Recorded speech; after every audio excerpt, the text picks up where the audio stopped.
Vamos lá, meus irmãos, vamos lá, continuando aqui, nosso primeiro dia de aula de Geografia Bíblica 2. Estamos no último bloco e as nossas aulas estão sendo gravadas. Então, falamos há pouco sobre a Mesopotâmia, passamos aqui, fizemos uma pincelada, né? Vamos ler agora um pouco o livro-texto e vamos mergulhar um pouco também, meus irmãos, nos slides, tá bom? Vamos mergulhar um pouco nos slides. Eu quero poder estar mergulhando com vocês aqui em alguns slides. Então, abram seus livros no capítulo 16 do nosso livro-texto, por gentileza.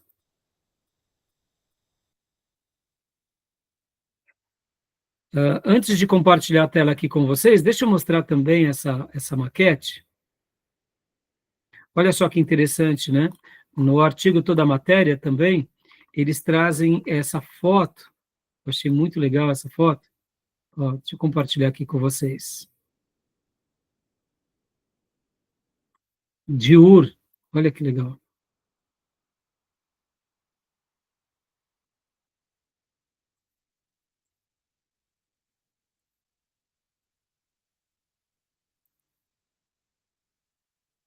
Aqui.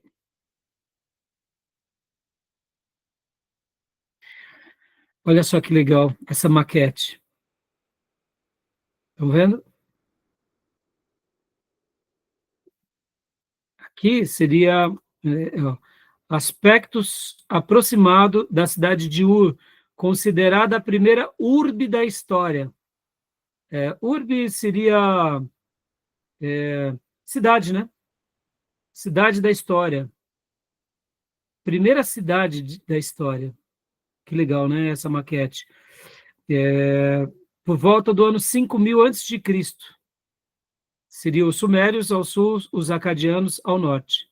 Então, legal, né, irmãos? Então, perceba, isso tudo só confirma, como eu disse para vocês, né, as histórias bíblicas e mostra mais uma vez, como eu mencionei no meu primeiro bloco, né, o berço das civilizações era o Egito, 1900 para cá, descobertas arqueológicas, se torna a Suméria, Ur dos Caldeus. Ou seja, a gente vê que ali foi o berço das civilizações, tá bom? Então vamos lá agora do nosso livro-texto, vamos ir para ele e vamos ler um pouco ele, e eu vou também estar apresentando aqui com vocês alguns outros materiais que eu separei do professor Maurício, tá bom? Então, por gentileza, querida irmã Beatriz, lê para nós, por gentileza, aqui, capítulo 16, as primeiras linhas. A gente só vai ler algumas partes e vamos pular, irmãos, porque tem muitas informações técnicas, né? Então a gente só lê alguma coisa e aí qualquer dúvida vocês vão me chamando depois, tá bom? Pode ler para nós, Beatriz, por gentileza? Com o nome Mesopotâmia se descreve a mais antiga região da Terra, o berço real da civilização. É um lugar profundamente sagrado e lembra os episódios grandiosos alinhados na Bíblia, contados na história e vividos por gerações sucessivas. Joia, né? Então, só para a gente lembrar um pouco disso, sobre essa questão. Continuando aqui, aqui vai falar muito sobre essa questão do nome, né? Mostrando, né, o porquê, como diz Alexandre o Grande, chamou de Re-Meseton Patonon, ou seja, entre rios, daí onde surge a expressão Mesopotâmia, né? E aqui, leia para nós aqui o Antigo Testamento, essa parte de baixo, Fia, o próximo parágrafo, por favor. O Antigo Testamento registra Aran-Naraim, designando não somente as terras compreendidas entre o Tigre e o Eufrates, mas incluindo alguns países vizinhos da margem ocidental, especificamente no Eufrates. A palavra Mesopotâmia aparece 5 vezes no Antigo Testamento. Até aí tá bom. Joia. Continuando aqui. Aqui, olha só que interessante. Pode ler essa parte aqui, porque aqui, ó, os limites, olha só, os limites. Pode ler essa parte, que é muito interessante. Os autores divergem quanto aos limites da região, comumente chamada Mesopotâmia. Uns estabelecem os seguintes marcos para a Mesopotâmia. Golfo Pérsico, Elam, Monte Zagro, deserto Sírio-Arábico e os montes da Armênia. Outros autores incluem na região somente Caldeia, Assíria e Arã. Esses 3 países ficam realmente na faixa de terra entre Tigre e Eufrates, mas com o nome Mesopotâmia costuma-se colocar, além do vale entre os 2 rios, os seguintes lugares: a oeste, Síria e Carquemes; ao norte, Armênia; a leste, Pérsia ou Elam; Anshan, Pártia, Hircânia e Média; ao sul, Golfo Pérsico. Modernamente, essa região é ocupada pelos seguintes países: Ocidente, Arábia Saudita, Kuwait, Iraque e Síria; norte, Turquia; leste, Irã; sul, Golfo Pérsico, em cujas proximidades estão os Emirados Árabes Unidos. Por Mesopotâmia, neste livro entende-se a região situada entre os Tigres e Eufrates. Ou seja, aqui o pastor Enéas também, ele vai trabalhar literalmente com base nessa definição. Como eu disse, irmãos, existem muitos estudos, muitas opiniões diversas, e a gente segue uma linha, né? Isso não tem nenhum problema, né? Agora, essa questão dos limites da Bíblia, né? Então, aqui, mais uma vez, a gente falou sobre a questão do jardim, né? Leia para nós, Elisângela, só as primeiras partes aqui, o limite da Bíblia, só as primeiras 4, 5 linhas. Por favor. Limites da Bíblia. A Bíblia, em Gênesis 2, não chama a região que estamos aqui considerando de Mesopotâmia, mas de Jardim do Éden, e assim o descreve dos versículos 7 ao 14. Isso, aí a gente já viu, né? Então, a gente tem uma noção aproximada do que seria aquela região. Agora, aonde de fato está, né, essa designação, em que lugar mesmo se encontra, né, vamos dizer assim, o Jardim do Éden? Aí a gente, de fato, não tem uma resposta própria, né? A gente fica deduzindo entre algumas opiniões, né? A gente não sabe dizer exatamente aonde está no caso, o Jardim do Éden, né? Deixa eu até mostrar aqui para vocês. A gente vai agora ler um material do professor Maurício, quando ele começa a trabalhar sobre essa questão das origens. Olha só que legal. O pastor Maurício foi o meu líder dos jovens, foi professor de teologia, de história eclesiástica, ele foi meu padrinho de casamento e também foi presidente da Convenção Batista Nacional, presidente do seminário, é um mestre assim admirável, e ele me passou parte do material dele, eu quero, né, poder compartilhar aqui com vocês também. Então, olha só que legal aqui, deixa eu só até compartilhar, aqui, ó, Geografia das Origens, olha só que legal. Pode ler, irmã Elisângela, por gentileza. Geografia das Origens, professor Maurício. Aqui agora.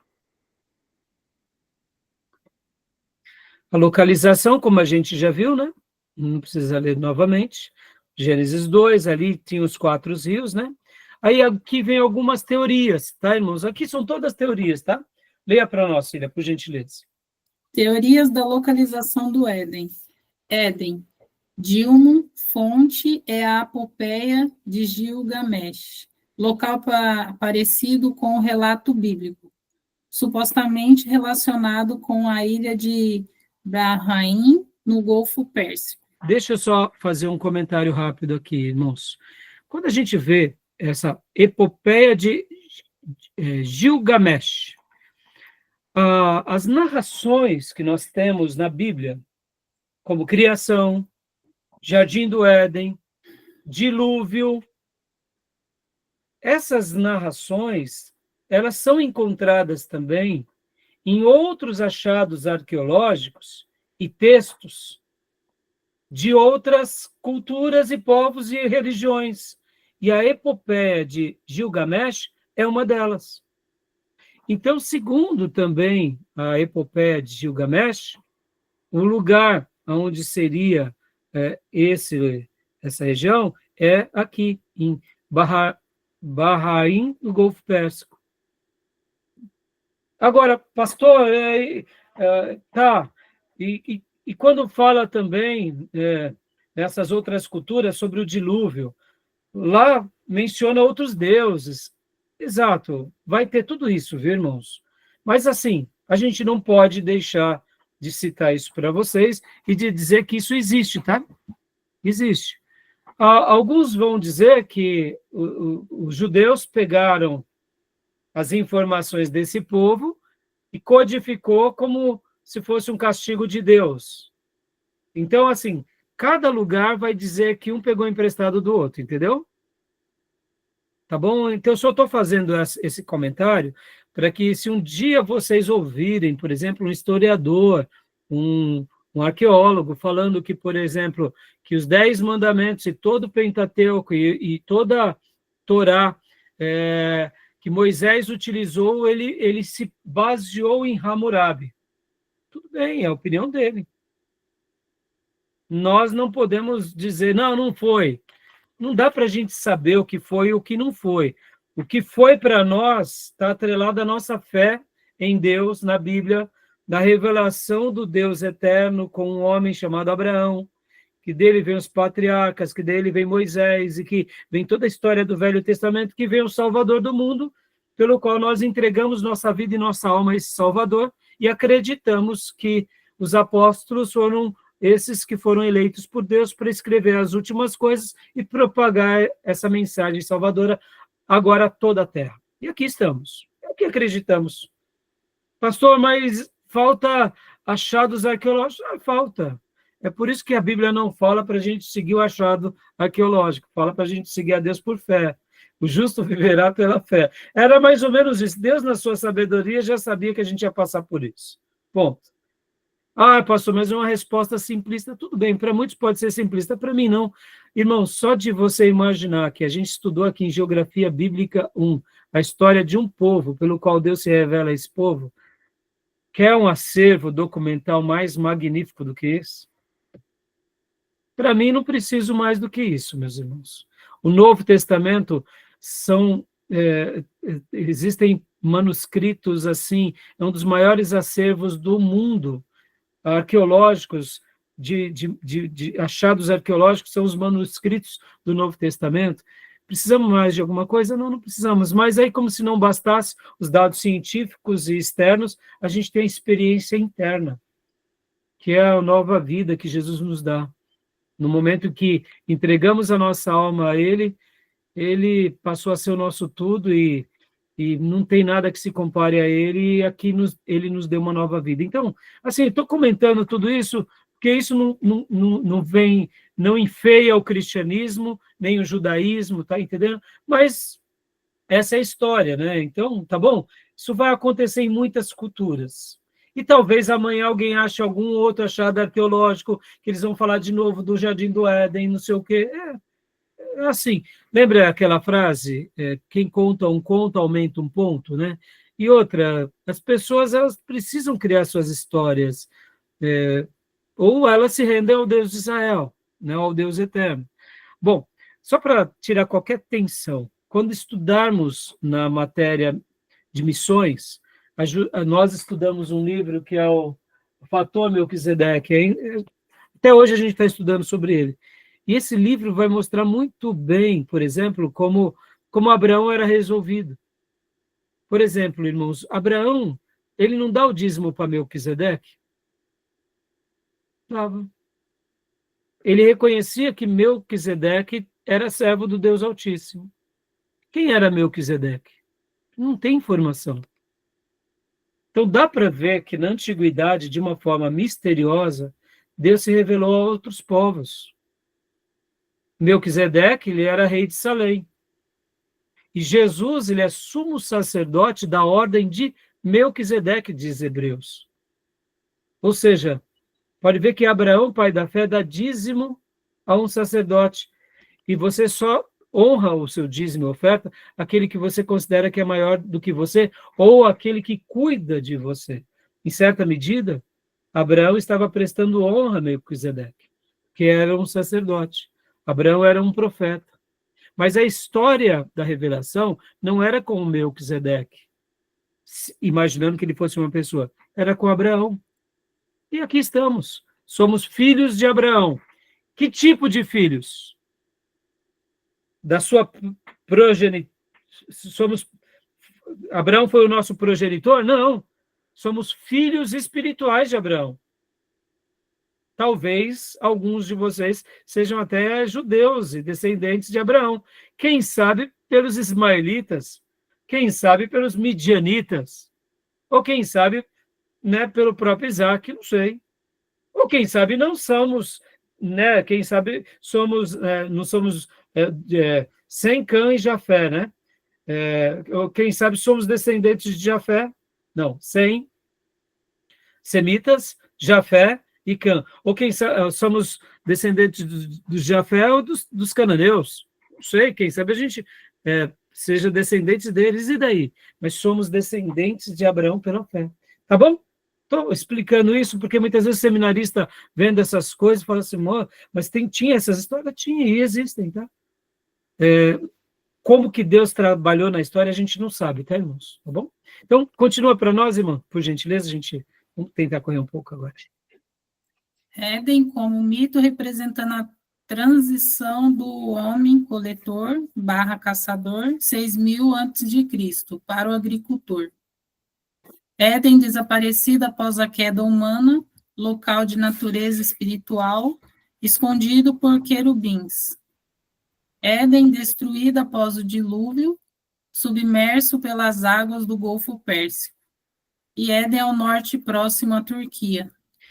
Então, são todas essas teorias, tá bom? Que existem, tá bom, meus irmãos? Vamos lá, rapidinho aqui. E aqui, olha só. Jardim do Éden. Seria aqui, nessa região? Seria aqui nessa região? Que seria perto da Turquia. Seria aqui? Então, assim, a gente não sabe dizer. A gente não sabe dizer, tá bom? Então, a gente deduz ser aqui, tá bom, meus irmãos? Deduzimos. Isso não quer dizer que é certeza, tá? Mas será que o Éden era um lugar espiritual? Uma coisa eu sei, tinham 4 rios. Perceba que aqui temos 4 rios, né? Ó, pode ver que acabam tendo. Aqui também acaba tendo 4 rios, né? Seria? É um mistério, né? Tá bom? Meus irmãos, deixa eu ver aqui, só rapidinho aqui, deixa eu só ver quantos slides tem. Isso, dá para a gente... Não, a gente lê mais um e para, tá? Por causa do horário. Aí eu continuo desse slide em diante na próxima semana. Tem mais uns 5, 6 slides, eu talvez demore um pouco, eu não quero segurar muito vocês. Então, vamos lá, deixa eu passar aqui o próximo. Aqui.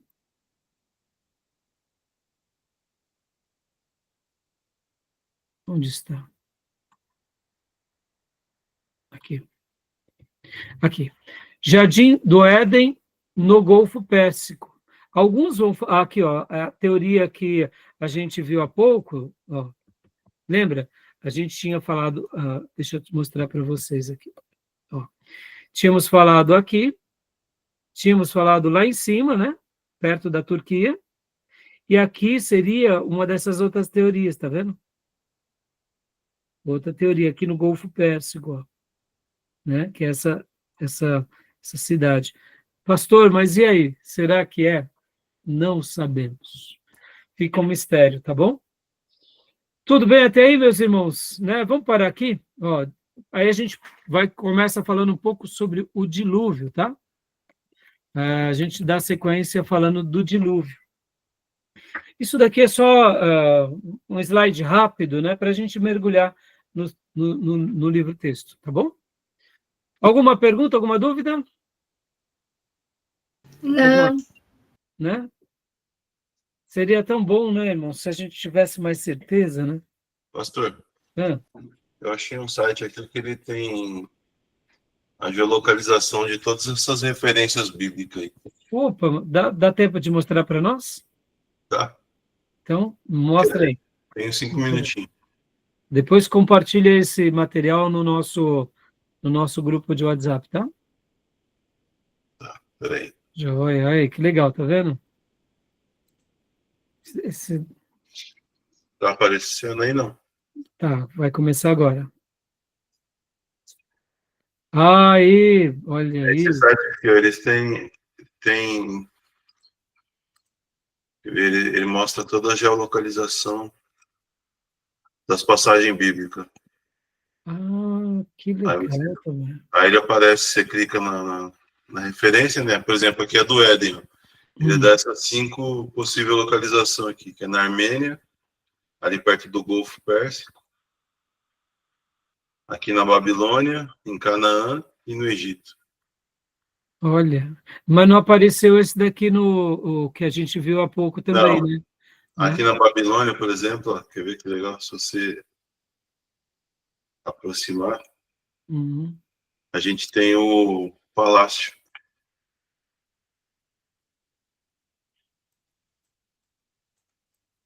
Uhum. Legal, Tomé, obrigado, viu? Olha aí, tá vendo? Palácio do Nabucodonosor. Né? Legal. Joia, Tomé, depois compartilha, né? Lembra que você tinha Depois eu mando o link aí. multa? E Para obrigado. você dar zoom no mapa, você tem que segurar a tecla Ctrl, né, e rodar a bolinha do mouse aqui para poder interagir com o mapa. Entendi. Que legal, Tomé. Olha aí, tá vendo, irmãos? Aí. Vou parar aqui que eu preciso sair, tá? Tá bom, e a gente também vai encerrar aqui. Beleza, meus irmãos e minhas irmãs? Né? Obrigado mais uma vez, Tomé. É isso, irmãos. Essas informações, como eu disse, irmãos, para nós, assim, imaginem assim, irmãos, a gente vai falar sobre dilúvio semana que vem. Muitas coisas nós não temos como provar, mas no momento em que, nesses últimos 100 anos, se provou que o berço das civilizações é aqui, para o povo de Deus, isso foi um nó da garganta que você tirou, você literalmente pode dar um brado de vitória, porque a Bíblia falou isso o tempo todo, em toda a história da revelação. Os sacerdotes perpetuaram essa história, foram passando, fazendo suas cópias do texto sagrado, os demais profetas falando a mesma coisa, Deus separa de Ur dos caldeus, ou seja, é muito lindo quando a gente vê que ao longo de 4.000 anos, um livro, que é esse livro, ele foi mantido em fidelidades. Seria em vão que durante 4.000 anos essas páginas foram conservadas? Em 1.500 anos elas foram escritas, e mais 2.000 anos agora é o período do cristianismo, e 500 anos dos patriarcas. Ou seja, é algo admirável. Falando disso, e de repente a gente está com um nó na garganta, e aí vem o cientista e diz, não, não é o Egito, é lá. Então imaginem se, dentro das descobertas arqueológicas, irmãos, nos próximos anos e décadas, ou quem sabe séculos, porque Jesus pode... Irmãos, a gente acha que Jesus está à porta, não é? Mas sejamos honestos, o apóstolo João também achava, os habitantes da cidade de Tessalônica também achavam, né? Jesus está à porta. Quem é que não acha que Jesus está à porta? Né? Algumas gerações acharam mais. Eu acho que a gente está mais perto do que os nossos irmãos do passado, mas vamos supor que demore mais 500 anos e se descubram coisas assim que confirmem mais a Bíblia. Aí talvez você diga, pastor, isso vai ser maravilhoso, né? As pessoas vão se converter, né? Eu digo, talvez, irmãos. A conversão, guardem isso, para eu fechar essa aula. A conversão não é um fator intelectual, é uma disposição do coração. Se a gente acha que pelo conhecimento a gente vai converter alguém, desista. O conhecimento pode ser até a porta que gere a conversão, mas não é a razão da conversão. A conversão é esse pesar, esse sentir de que você é um pecador e que existe um Deus santo, em que toda vez que você escolhe contrário à vontade dele, você o fere e se fere.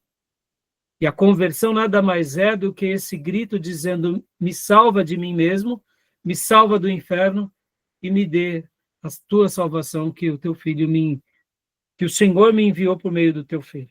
A conversão é a disposição do coração. O intelecto pode ser o caminho pelo qual, mas se não tiver, né, essa disposição do coração, é tudo inútil. Então, que Deus nos ajude, né, a conhecer bastante, sim, mas para quê? Para poder servir a Deus melhor, mas jamais fazer do nosso conhecimento uma arma, né, de conversão, porque quem convence o homem do pecado, da justiça e do juízo é o Espírito Santo, né? Que sejamos vasos do Espírito Santo nessa terra. E que ele use qualquer meio que ele nos der para que a gente, por meio, né, quem sabe da geografia, da arqueologia, a gente ganhe alguns historiadores, alguns arqueólogos, a gente deixe uma mensagem de fé que vale a pena seguir esse livro, né, mesmo que a gente tenha que perecer com a nossa vida. Tá bom, meus irmãos? Beleza? Mais alguma coisa, alguma pergunta? Então, ó, a gente vai ficar, né, e eu vou ter que selecionar os textos para a gente trabalhar, então, e eu vou estar passando todo o material para vocês, tá bom? Então, Deus abençoe, meus irmãos, que Deus continue abençoando. Um excelente final de semana para todos, tá bom? Querendo Deus, nos vemos na terça-feira. Deus Domingo. abençoe a todos. Boa noite. Domingo. Sábado, na casa da irmã, no culto familiar também. Né? Vai ter culto na casa da irmã, tá bom? E os outros irmãos, né, a gente se vê na terça, tá bom? Amém. Graça e paz. Tchau, Boa tchau. noite. É. Deus. Deus abençoe.